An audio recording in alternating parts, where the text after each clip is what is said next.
Never let the take away you do your thing.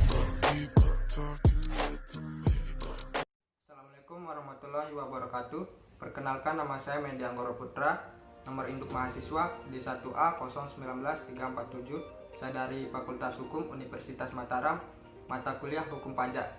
Kali ini saya akan membahas apa itu pajak bumi dan bangunan. Pajak bumi dan bangunan adalah pungutan atas tanah dan bangunan yang muncul karena adanya keuntungan dan atau kedudukan sosial ekonomi bagi seseorang atau badan yang memiliki suatu hak atasnya atau memperoleh manfaat daripadanya.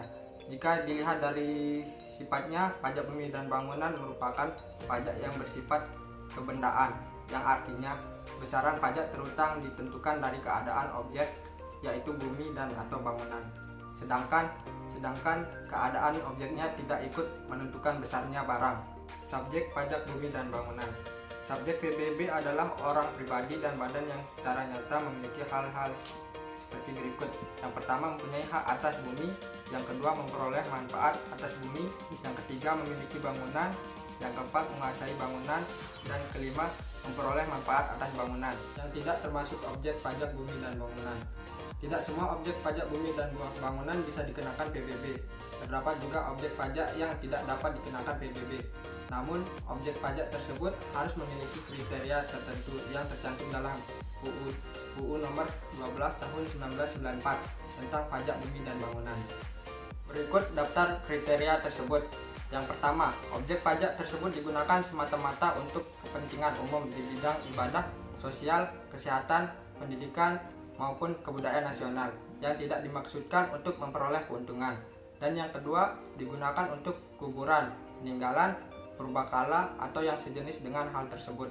Yang ketiga, objek pajak merupakan hutan lindung, hutan suaka alam, hutan wisata, taman nasional, tanah penggembalaan yang dikuasai suatu desa, dan tanah negara yang dibebani suatu hak. Undang-undang yang mengatur pajak bumi dan bangunan. Pungutan atas PBB didasarkan pada UU nomor 12 tahun 1994 tentang perubahan atas Undang-Undang nomor 12 tahun 1985 tentang pajak bumi dan bangunan. Cara mendaftarkan objek pajak bumi dan bangunan.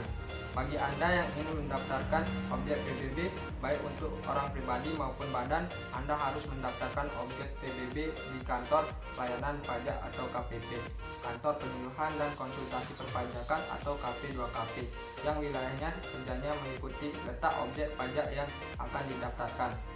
Sesampainya di sana, Anda perlu meminta formulir surat pemberitahuan objek pajak SPOP yang sudah tersedia secara gratis di KPP atau KP2KP setempat.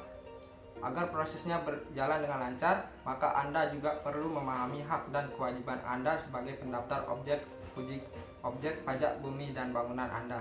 Berikut ini hak-hak Anda ketika mengurus atau mendaftarkan objek pajak Anda ke KPP dan KP2KP. Yang pertama, Anda dapat memperoleh formulir SPOP secara gratis pada KPP atau KP2KP atau setempat lain yang sudah ditunjuk oleh pemerintah. Yang kedua, Anda berhak mendapatkan penjelasan atau keterangan tentang tata cara pengisian maupun penyampaian kembali SPOP pada KPP atau KP2KP setempat. Dan yang ketiga, Anda berhak mendapatkan tanda terima pengambilan SPOP dari KPP atau KP2KP setempat.